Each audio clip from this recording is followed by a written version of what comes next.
Hari ini kita akan lanjutkan kembali, kita akan belajar kebenaran firman Tuhan. Kita akan lihat sama-sama di Yesaya pasal yang ke-61.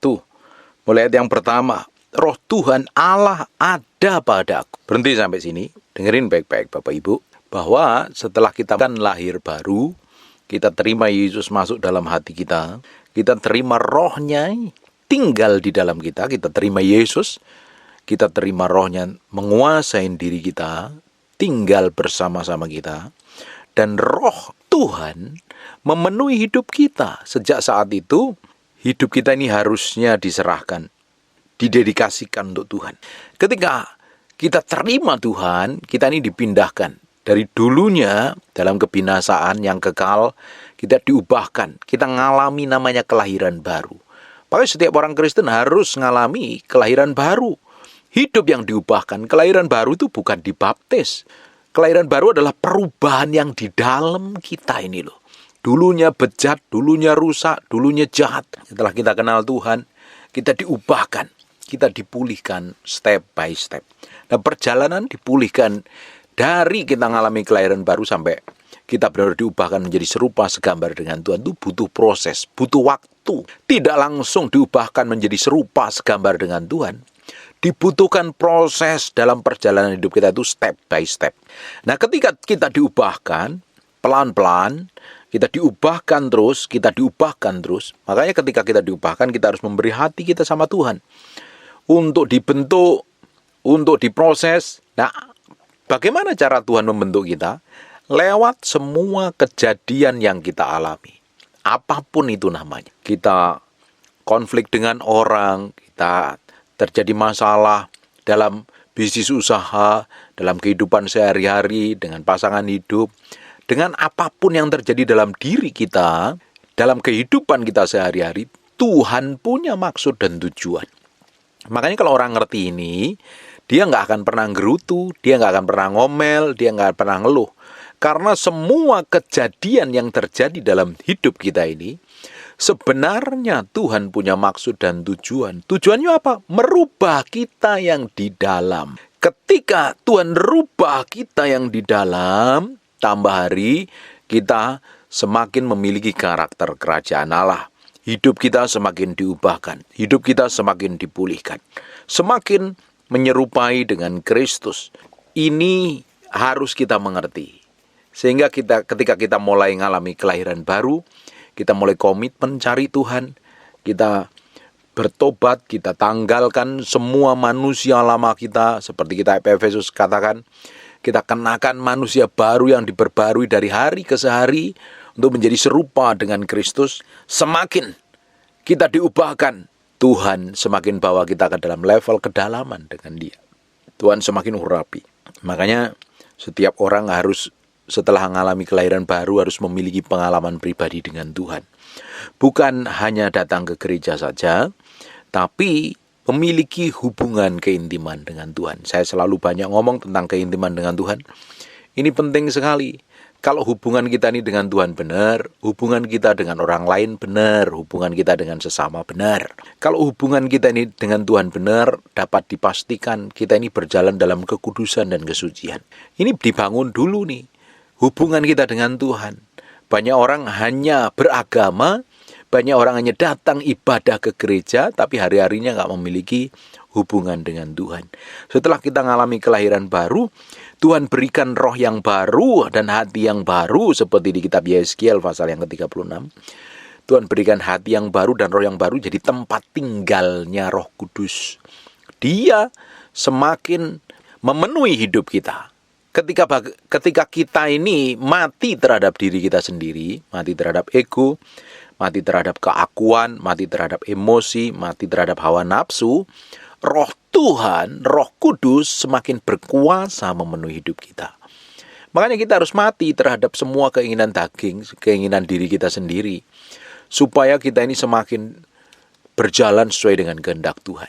Tapi kalau keinginanmu, kedaginganmu, hawa nafsumu, egomu yang ngontrol dan mengendalikan, engkau ini bisa rajin ibadah, tapi karakter kelakuanmu tidak mencerminkan karakter Allah. Tapi ketika kita ini semakin belajar pikul salib sangal diri mati daging, pelan-pelan firman yang berkuasa, firman yang ngontrol, Roh Kudus yang berkuasa dalam hidupmu. Dan apa yang terjadi ketika engkau belajar mematikan semua keinginan dagingmu, hawa nafsumu, egomu, dan engkau nurut dengan apa kata firman, engkau jalan sama Tuhan. Apa yang terjadi? Engkau semakin diurapin Tuhan. Orang yang diurapin Tuhan itu adalah orang yang belajar mematikan semua keinginan dagingnya. Dia ngikutin kehendak Tuhan sepenuhnya. Roh Kudus yang ngontrol dan mengendalikan. Orang-orang kayak begini itu bisa menguasai diri dengan baik. Orang-orang kayak begini ini berjalan hidupnya dipimpin roh. Kalau kita ini nggak bisa mengendalikan diri kita, nggak bisa menguasai diri kita dengan tepat, hidup kita dikuasain daging. Hidup kita dikuasain oleh hawa nafsu. Hidup kita dikuasain oleh cara pandang, pola pikir dunia yang tidak sesuai dengan kebenaran firman Tuhan. Alkitab katakan, kalau kita mau dipimpin roh, kita harus menaklukkan diri sepenuhnya kepada Kristus. Kalau enggak, kita dipimpin daging. Tidak heran ya, banyak orang Kristen jadi batu sandungan. Banyak hamba Tuhan jadi batu sandungan. Hidupnya dipimpin daging. Semakin kita memberi diri kita dipimpin oleh Roh Kudus, Bapak Ibu cek sendirilah, sebenarnya sejatinya engkau ini sudah dipimpin Roh Kudus atau malah dipimpin daging. Kan kelihatan dari reaksimu, dari responmu, dari tindakanmu, menunjukkan engkau sebenarnya hidup dipimpin oleh apa? Hidup dipimpin oleh siapa? Dipimpin oleh dirimu sendiri, dipimpin oleh kemauanmu, dipimpin oleh kehendakmu sendiri, atau dipimpin oleh Roh Kudus. Ketika engkau memberi diri sepenuhnya untuk dipimpin Roh Kudus, engkau semakin diurapin. Ada orang-orang yang hidupnya hancur, orang-orang yang melakukan dosa, hidupnya babak belur, rusak, berantakan semuanya.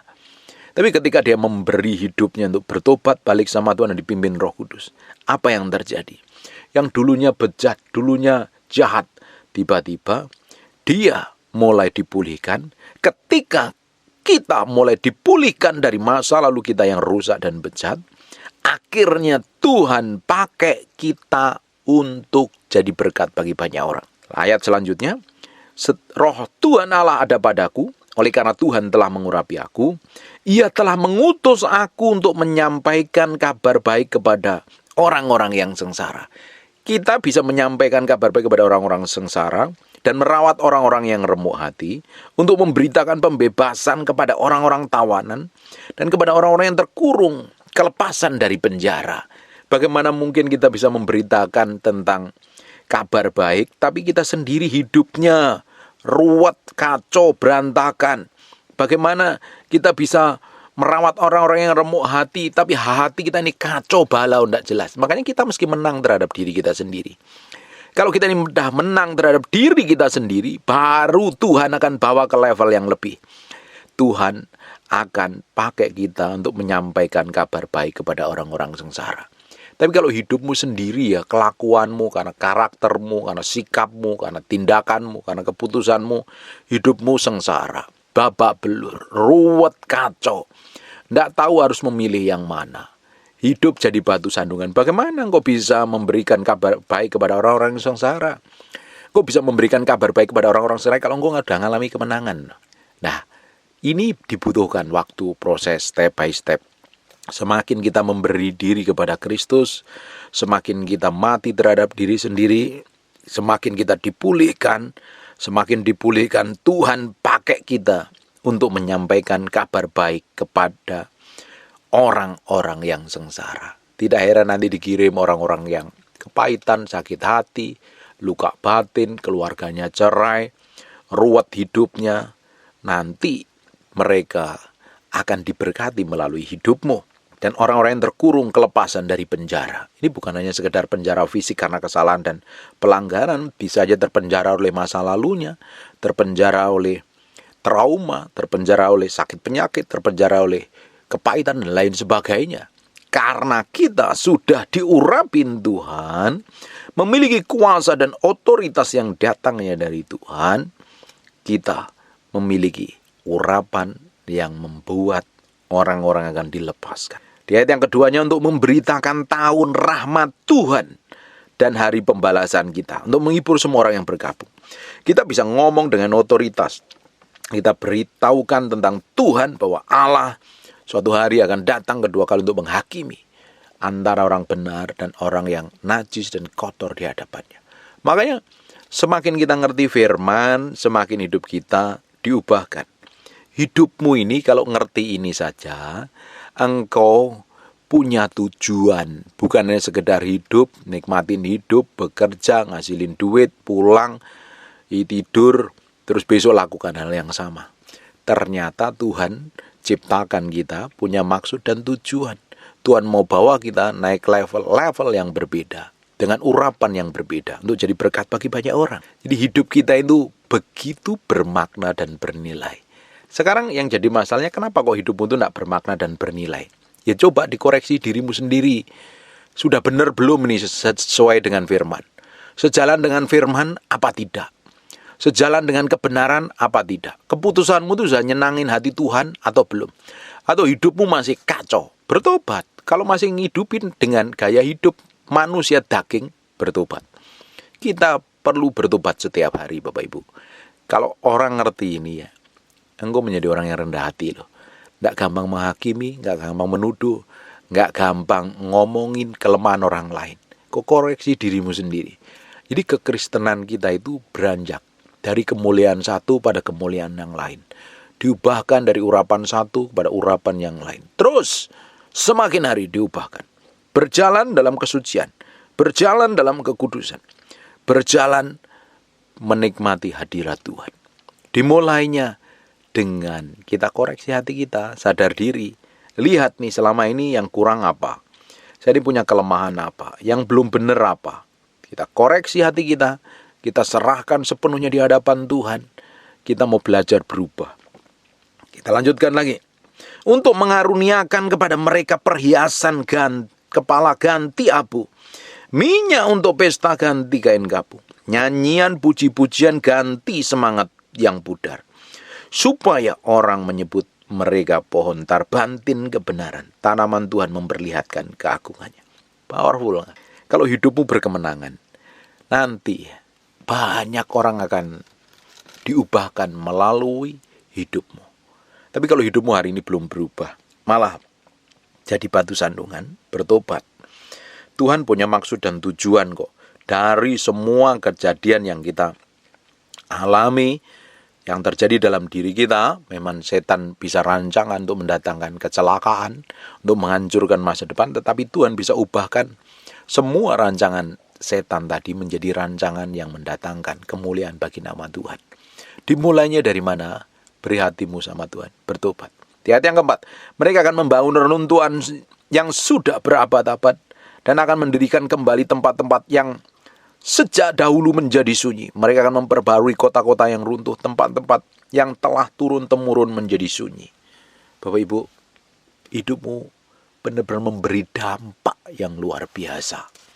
Hidupmu akan memberkati banyak orang. Hidupmu akan memulihkan banyak orang. Dari setiap kesaksian yang keluar dari mulut kita akan menjadi berkat bagi banyak orang yang mendengarkan, diubahkan, dikuatkan, diteguhkan. Tujuan hidupmu bukannya sekedar bekerja, hidup, dan nunggu antrian untuk dipanggil Tuhan. Tetapi hidup selama kita di muka bumi ini, hidup yang kita hidupin ini, kita harus bertanggung jawab sepenuhnya di hadapan Tuhan. Kita lakukan yang terbaik untuk kemuliaan nama Tuhan.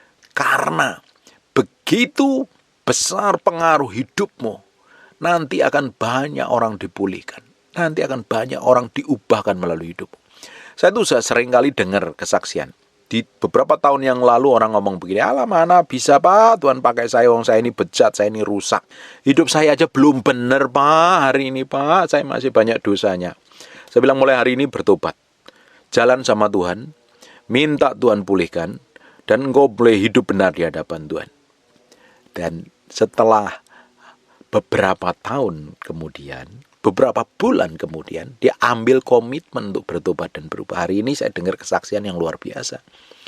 Mereka dipakai menjadi berkat bagi banyak orang. Dipakai untuk melayani pelepasan, mendoakan orang sakit.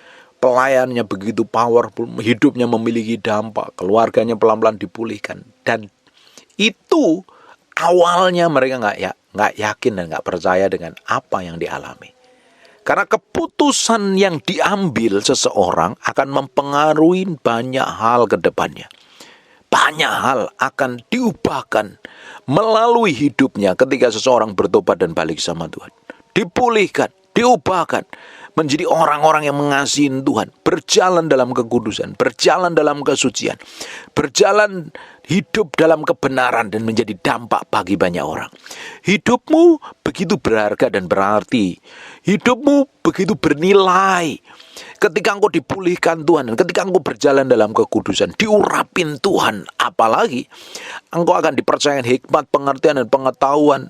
Engkau akan dipercayakan perkara-perkara ilahi. Semakin engkau bisa dipercayakan, semakin banyak orang akan dipengaruhi melalui hidupmu, diubahkan menjadi serupa segambar dengan Kristus. Hari ini kita harus ngambil keputusan. Keputusan yang kita ambil hari ini akan menentukan ke depannya. Banyak orang akan diubahkan, banyak orang akan dipulihkan. Keputusan untuk bertobat, keputusanmu untuk mengambil keputusan yang terbaik untuk hidup, pikul salib, sangkal diri, mati daging, akan membuat hidupmu semakin powerful dan dahsyat. Saya berdoa, apa yang kita pelajarin hari ini akan membuat hidupmu benar-benar memiliki dampak yang powerful. Jadi setiap orang Kristen itu memiliki kuasa, otoritas, pengaruh yang besar. Setiap orang percaya itu bukan hanya sekedar minggu ke gereja terus pulang mikirin cari makan, cari restoran di mana yang paling enak. Bukan seperti itu. Hidupmu akan ketemu dengan banyak orang. Hidupmu akan mempengaruhi banyak orang. Hidupmu akan dilihat banyak orang. Dan orang-orang itu akan diubahkan dalam hadiratnya. Orang-orang itu akan dibawa untuk mengenal Tuhan, berjalan dalam kekudusan, berjalan dalam kesucian. Dimulai dengan seseorang yang mau bayar harga. Pikul salib, sangkal diri, mati daging. Hari ini ambil keputusan untuk sungguh-sungguh cari Tuhan, kejar Tuhan, bertobat, balik sama Tuhan. Kejar dan cintai Tuhan lebih dari apapun juga. Belajar bayar harga di hadapan Tuhan. Miliki hubungan yang dalam dengan Tuhan. Bukan hanya sekedar doa minta ini minta itu, tapi engkau belajar ngerti isi hati Tuhan. Kenalin maunya Tuhan dalam hidupmu apa. Kenalin kehendak Tuhan dalam hidupmu apa. Kenali tujuan Tuhan ketika engkau sampai hari ini dipanggil menjadi orang percaya itu apa. Kenalin kehendaknya dan kemauannya. Lewat apa? Bergaul intim dengan Tuhan setiap hari. Kalau engkau bergaul dalam keintiman setiap hari, hanya pingin kenal hati Tuhan, Tuhan akan bawa engkau ke dalam level kehidupan yang berbeda. Hari demi hari engkau akan dibawa ke dalam kehidupan yang berbeda dan memberi dampak yang begitu powerful dan dahsyat bagi banyak orang. Keputusanmu hari ini akan mempengaruhi banyak orang ke depan, diubahkan atau tidak loh. Keputusanmu hari ini untuk bertobat dan balik sama Tuhan, untuk komitmen sama Tuhan, akan mempengaruhi banyak orang diselamatkan apa tidak. Begitu powerfulnya, begitu berdampaknya hidup kita sampai hari ini. Makanya hidupmu bernilai. Jangan buru-buru pingin mati karena ngadepin masalah, ngadepin persoalan. Stop. Mulai hari ini, fokus sama tujuan Tuhan dalam hidupmu. Fokus dengan kehendak Tuhan dalam hidupmu. Selama ini kamu hanya terlalu pusing dengan dirimu sendiri, dengan masalahmu, dengan persoalanmu, dengan sakit hatimu, dengan egomu, dengan hawa nafsumu. Sekarang mulai fokus apa yang Tuhan mau dalam hidupmu. Jangan terlalu pusing mikirin diri sendiri, nyayangin diri sendiri. Mulai fokus dengan kehendak Tuhan, mulai fokus dengan tujuan Tuhan. Ketika hidupmu disetir dengan tujuan Tuhan, apa yang terjadi? Engkau akan menjalani hidup itu dengan penuh bahagia. Engkau akan menjalani semua kejadian persoalan yang berat sekalipun, engkau akan lihat loh. Di balik semua ini engkau ngelihat tangan Tuhan yang ajaib. Di balik semua ini engkau akan melihat pertolongan Tuhan. Engkau gak akan kecil hati, engkau akan tawar hati, bahkan engkau gak akan pernah naruh curiga sama Tuhan. Kenapa kok aku ngalami kayak begini? Kenapa kok aku belum mengalami terobosan? Kenapa kok doaku belum dijawab? Engkau gak akan pernah berpikir itu. Tapi engkau akan berpikir, aku tahu di balik semuanya ini Tuhan sedang remukkan hatiku yang busuk, cabut sampai ke akar-akarnya, dan Tuhan akan bawa aku naik level yang berbeda, berjalan dalam kekudusan, berjalan dalam kesucian. Semakin aku ngikutin kehendaknya, semakin banyak orang suatu hari akan dipulihkan melalui hidupku. Dan saya percaya Tuhan sedang punya rencana ilahi dalam hidupmu. Tuhan sedang bekerja dengan caranya yang ajaib. Apa yang saya sampaikan hari ini, saya berdoa akan mengubahkan cara pandangmu. Hari ini orang-orang yang putus asa, stres, bingung, kacau, menangisin diri sendiri, merengek, meronta-ronta, jerat-jerit sama Tuhan. Hari ini engkau mesti kenal Tuhan, engkau kejar Tuhan sungguh-sungguh. Karena hidupmu bukannya sekedar nangisin diri sendiri, nangisin masalahmu. Suatu hari tangisanmu dari nangisin diri sendiri akan diubah untuk nangisin jiwa-jiwa yang terhilang. Engkau akan memiliki hatinya Tuhan. Ketika kita bergaul dengan Tuhan, kita akan memiliki hatinya Tuhan. Kita akan memiliki perasaannya Tuhan. Kita semakin bergaul dengan Tuhan, kita semakin ngerti apa yang Tuhan mau. Tuhan berikan hatinya nempel kepada hati kita. Perasaannya kepada perasaan kita. Dan kita punya benar-benar belas kasihan kepada orang-orang yang belum bertobat. Amin. Saya berdoa, banyak orang diubahkan melalui apa yang saya sampaikan. Hidupmu bukan hanya untuk ruwet dengan dirimu sendiri. Hidupmu sebenarnya ditentukan untuk jadi berkat bagi banyak orang. Banyak orang yang diubahkan melalui kelakuan, karakter, sifat, dan semua yang ada dalam dirimu. Sekarang tutup matamu, tutup Alkitabmu, kita berdoa. Bapak, terima kasih buat firman-Mu, kami materaikan dengan darah anak domba. Firman ini nempel dalam hati kami berhari-hari, berminggu-minggu, berbulan-bulan. Firman jadi kehidupan, dan mau berdoa setiap orang yang mendengar firman ini diubahkan hatinya dalam nama Yesus Kristus. Kami materaikan firman ini dengan darah anak domba. Berkati setiap orang rajin mendengar firman yang mau sampaikan. Berkat-Mu berkelimpahan, pulihkan, promosi, dan Tuhan bawa mereka ngerti kehendak-Mu yang sejati, yang sempurna. Kamu berdoa untuk orang yang sakit dan mengalami kelemahan tubuh oleh bilur Yesus, oleh darah Yesus. Jadilah engkau tahir, jadilah engkau sehat, jadilah engkau pulih, jadilah engkau sembuh. Jadi seperti yang aku doakan dan katakan. Dalam nama Yesus kami berdoa dan mengucap syukur. Haleluya. Amen. And God bless you. Terima kasih Tuhan, terima kasih, terima kasih, terima kasih. Bagimu pujian, hormat, pengagungan buat Raja kami yang Maha Mulia. Kami merindukan Engkau hadir dalam ruangan ini, menjamah kami, memanifestasikan kuasa-Mu. Engkau Allah yang kami sembah, Allah yang tidak pernah berubah dahulu, sekarang, sampai selama-lamanya. Di zaman Musa, Engkau buat mukjizat, bahkan Engkau menyertai orang Israel, membelah lautan, menjadi tiang awan dan tiang api, memberikan makan kepada orang-orang Israel di padang gurun. Hari ini juga Allah yang tahu setiap detil kami, seluruh kehidupan kami, yang memelihara kami, menjagain kami, memproteksi kami. Kau lihat kerinduan kami, pingin berjumpa dengan Kau secara pribadi, bahwa kami mengenal-Mu secara dalam, mengalami Tuhan secara pribadi, dan hidup kami diubahkan di dalam hadirat. Terima kasih Tuhan. Kami berjanji segala hormat, pujian, pengagungan buat Raja kami yang Maha Mulia, dalam nama Yesus. Amin. Tetap berdiri sebentar.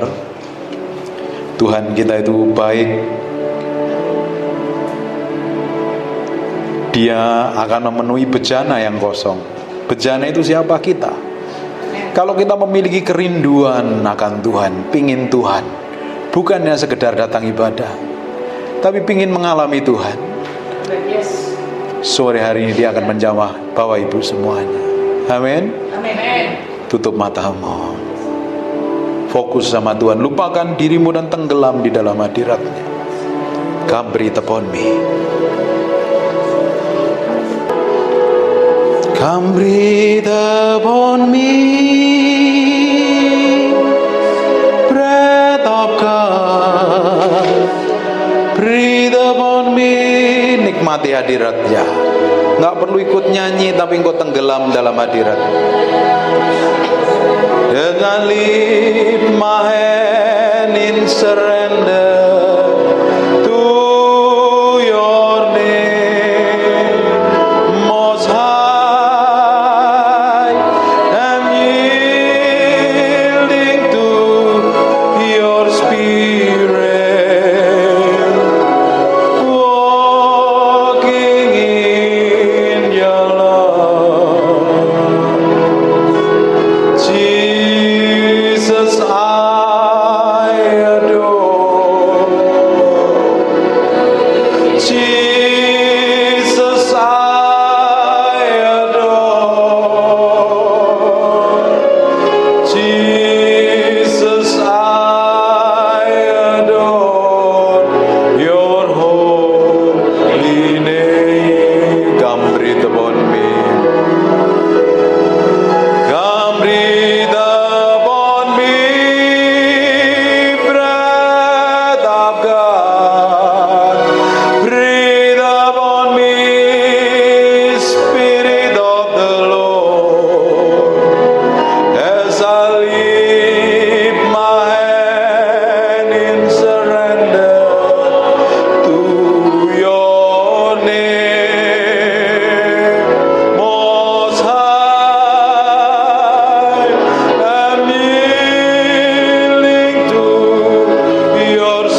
dipenuhi kemuliaan, dipenuhi pujian.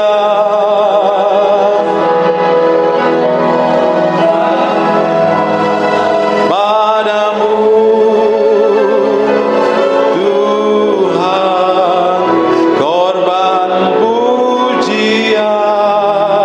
Kau saja yang suci, Kau saja yang suci, Kau saja yang layak, Kau layak terima glori. Yesus Kau Tuhan, Kau saja yang suci, Kau saja yang layak, Kau layak terima glori. Yesus Kau Tuhan.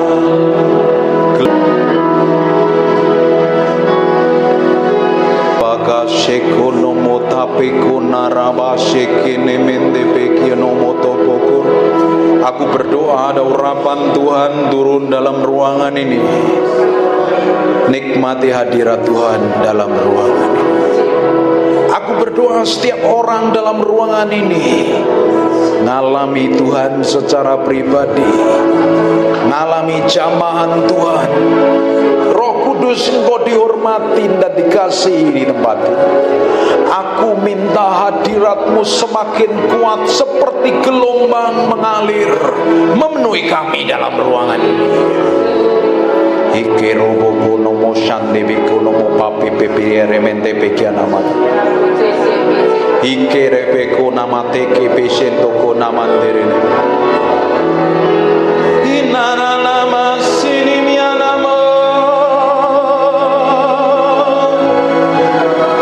Ini miana mo se.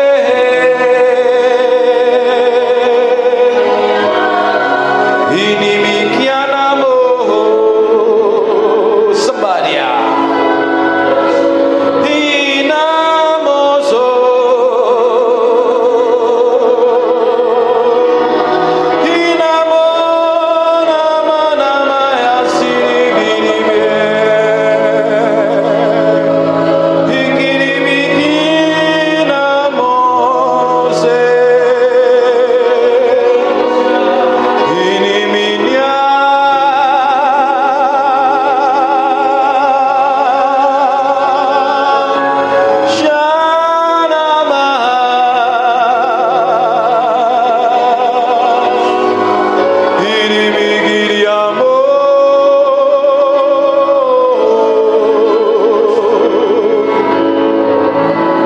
Engkau disembah, ditinggikan. Di tempat ini nama-Mu diagungkan, nama-Mu dimuliakan. Engkau disanjung tinggi. Oh Tuhan, nikmati Dia dalam hadirat-Nya. Tuhan,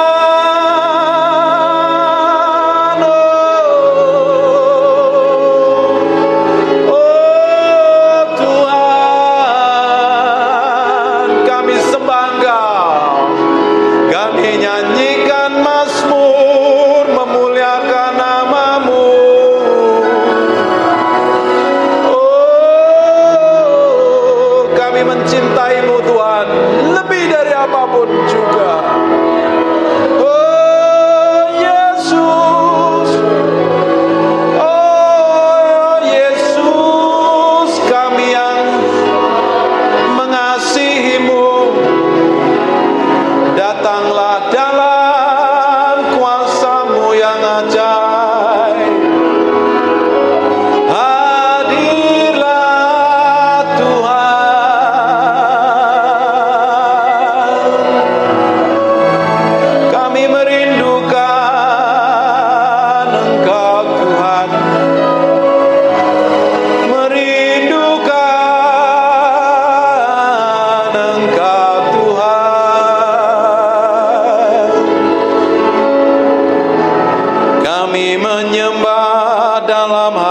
hadirat-Mu.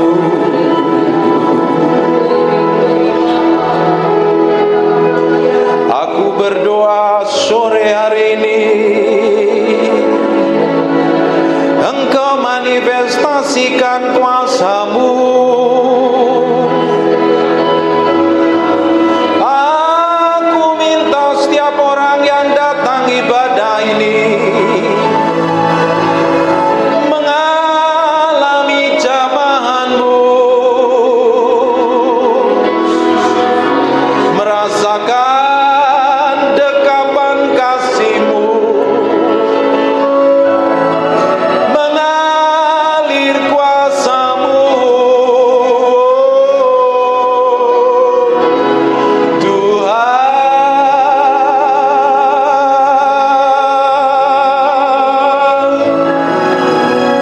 Tuhan, kami mencintai-Mu lebih dari segalanya. Roh Kudus berembun di dalam kasih-Mu.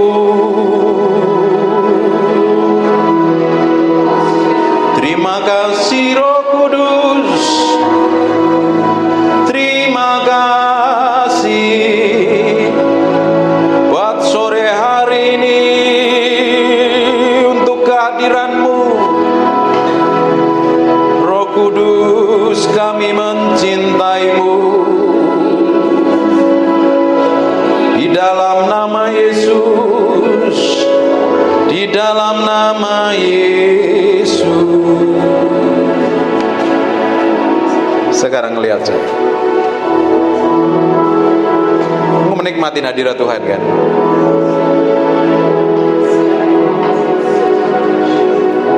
Menikmati hadirat Tuhan. Tutup mata, fokus sama Tuhan.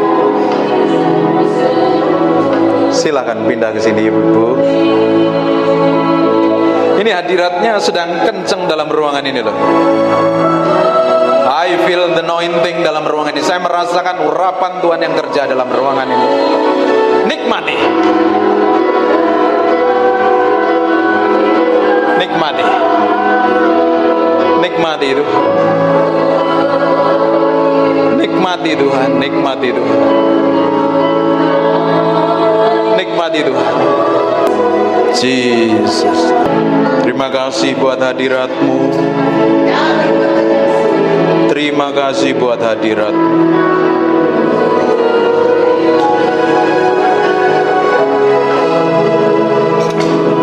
Terima kasih buat kehadiran-Mu.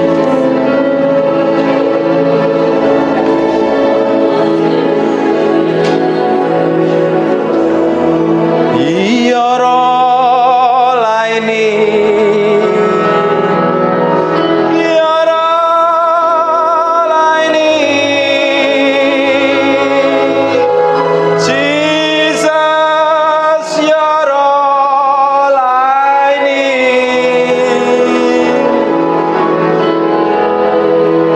Ya Roh laini.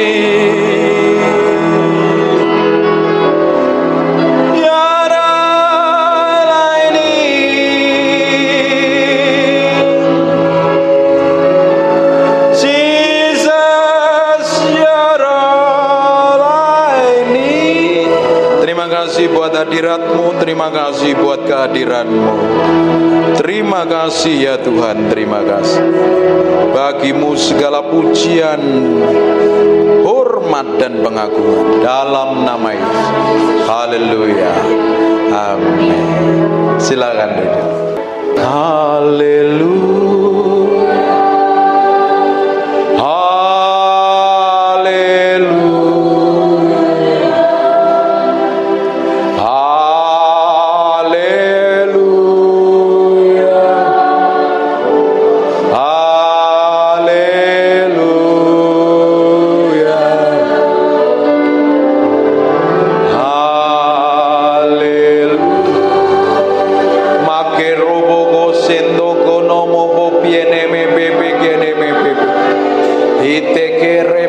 Sandeno monto korobo shana mata pakara lava. Arepoko nomo sekene metepe kiana rapatapak. Ina mata pakara laba shende kene mepe piana mandoro boko nomo. Hipako raba sekene metepe pepe kene.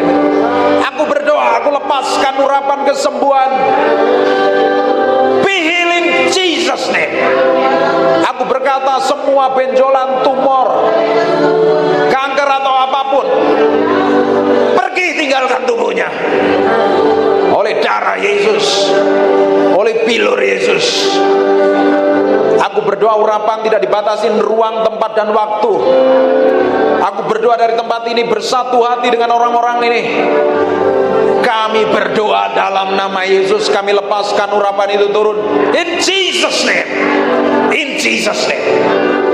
Aku perintahkan semua sakit penyakit tinggalkan tubuhnya dalam nama Yesus. Dalam nama Yesus. Dalam nama Yesus. Setan, dengarkan aku setan. Engkau tidak punya hak apa-apa. Tubuhnya adalah bait Allah. Tubuhnya adalah miliknya Kristus.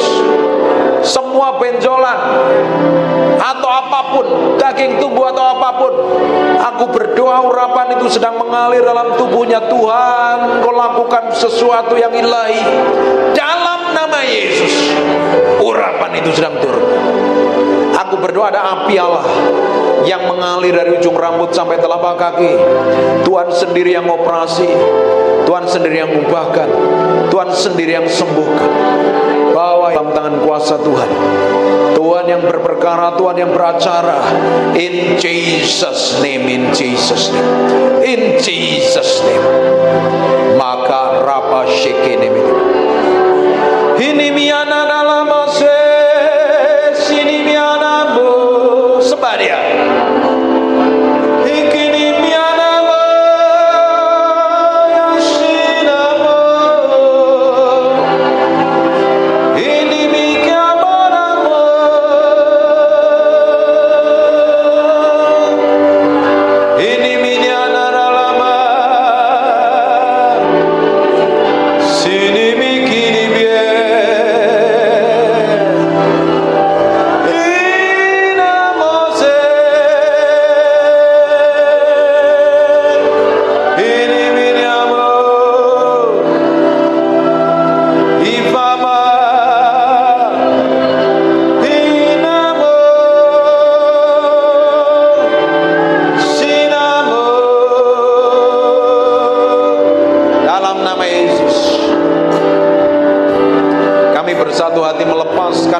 Kesembuhan dari tempat ini menjamah dalam nama Yesus. Dalam nama Yesus. Aku berdoa urapan itu sedang kerja. Allah sedang melakukan sesuatu yang ilahi. Allah sedang bekerja secara ilahi. In Jesus name, in Jesus. Dalam nama Yesus. Tuhan, belas kasihan-Mu Kau nyatakan. Perpanjang umurnya untuk bisa mendedikasikan hidupnya untuk melayani Tuhan, menyenangkan hati Tuhan. Terima kasih Tuhan, bagimu pujian, hormat, pengagungan dalam nama Yesus. Dalam nama Yesus. Amin. Amin. Dengerin baik-baik, sebentar lagi kita selesai. Belajar bergantung sama Tuhan. Jangan menjadi orang yang berjalan semau kita sendiri, bertindak seenak perut kita sendiri. Sekarang kita mau libatkan Tuhan dalam segala situasi, dalam segala kondisi, dalam segala keadaan. Pengharapan kita adalah Tuhan sendiri.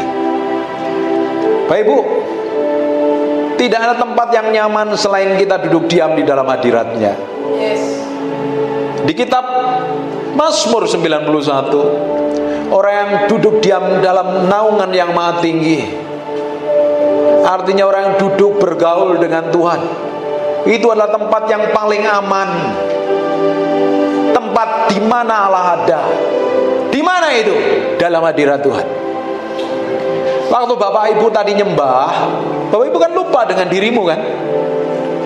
Engkau gak peduli dengan dirimu, kamu hanya fokus sama Tuhan. Benar gak? Benar? Lakukan itu di kamar doamu setiap hari. Jangan pikirin sakit penyakit Ibu. pikirin Tuhan, rindukan Tuhan lebih dari apapun. Dia Allah yang akan berperkara. Sekarang bagian kita hanya tinggal di dalam hadirat-Nya. Kalau tinggal di dalam hadirat Tuhan, di tempat tersembunyi, dalam terjemahan bahasa Inggris itu, di tempat tersembunyi di mana Allah ada, setan gak bisa sentuh kita, setan gak bisa jamah kita. Setan bisa menjamah, menyentuh kita kalau ada dosa dan pelanggaran. Kita mesti minta ampun sama Tuhan. Kalau kita tinggal dalam hadirat-Nya, dilindungi Tuhan. Kutuk mantra, sakit penyakit di kitab Mazmur 91, penyakit sampar pun tidak akan bisa menyentuh kita, karena kita dalam lindungan Tuhan, diproteksi Tuhan, dijagain Tuhan. Tempat tersembunyi letaknya di dalam hadirat Tuhan. Hanya simpel kalau dalam hadirat Tuhan. Bangkit berdiri sama-sama.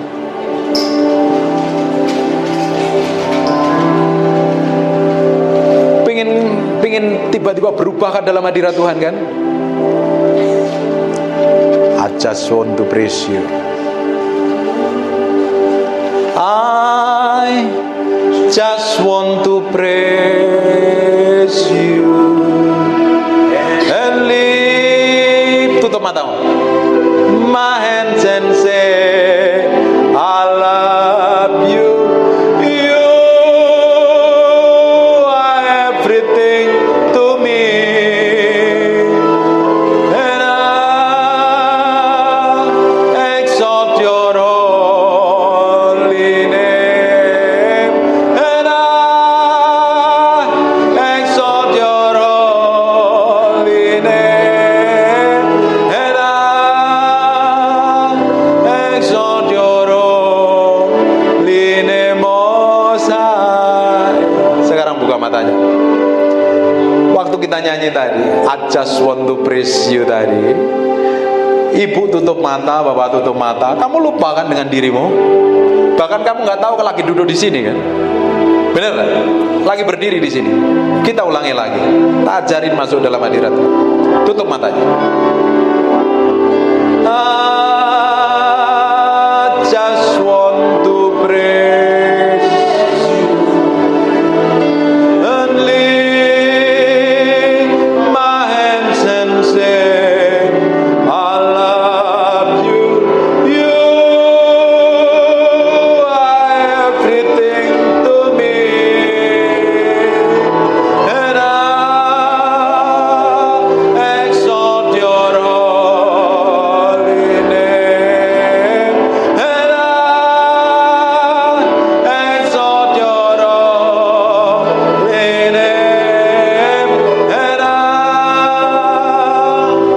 exalt your holy name, Most High. Sekarang buka matanya sebentar. Tadi waktu kamu tutup mata, kamu lupa dengan dirimu sendiri. Kamu bahkan lupa kalau ada di tempat ini. Fokusmu sama Tuhan.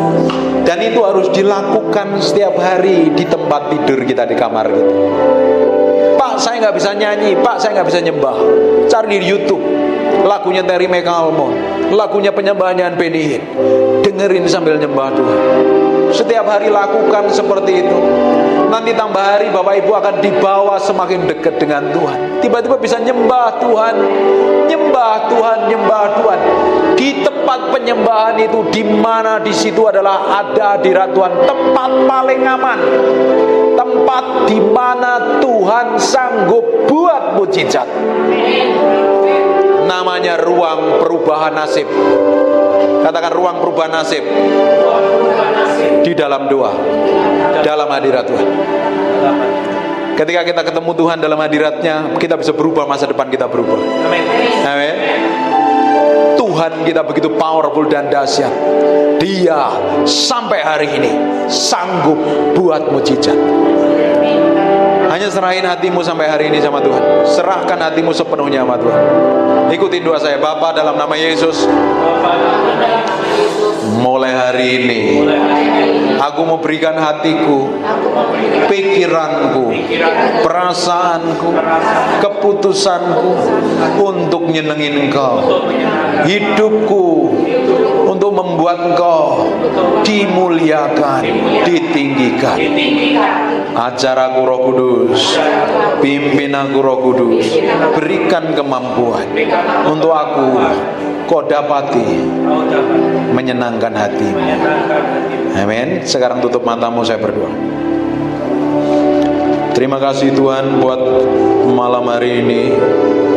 Terima kasih buat hadirat-Mu. Terima kasih buat kuasa-Mu. Terima kasih ya Tuhan. Beracara terus, Tuhan beracara, Tuhan berbicara. Engkau sendiri yang bawa dia semakin hari semakin mencintai dan mengasihi Tuhan. Dipenuhi kemuliaan, dipenuhi pujian, kami padamu Tuhan.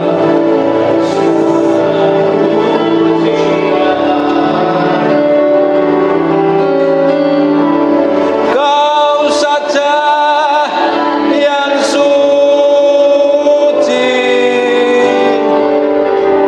Kau saja yang layak, Kau layak terima glory. Yesus Kau Tuhan,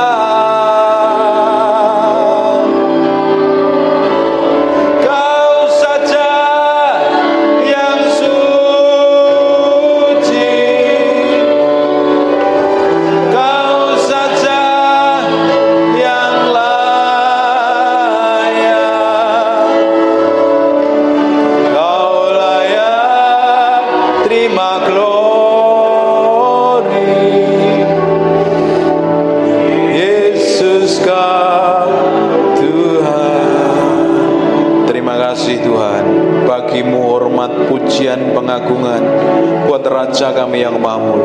Hamba-Mu berdoa untuk setiap orang yang ikut ibadah ini diberkati Tuhan. Tidak ada satupun yang terlewatkan. Diberikan damai sejahtera, kesembuhan, mujizat. Tuhan sendiri beracara, Tuhan sendiri pakai, Tuhan sendiri promosi, Tuhan sendiri bawa naik level. Semakin hari mengalami peninggian yang datangnya dari Tuhan. Hamba-Mu berdoa, semua orang yang dalam ruangan ini diberikan umur panjang, damai sejahtera dan sukacita. Dan anak cucunya diberkati Tuhan, mantunya diberkati Tuhan, besannya diberkati Tuhan, bisnis usahanya diberkati Tuhan. Dan pakai orang-orang ini menjadi berkat bagi banyak orang. Dalam nama Yesus, yang sangat-sangat diberkati Tuhan, katakan amin 2 kali yang kenceng. God bless you.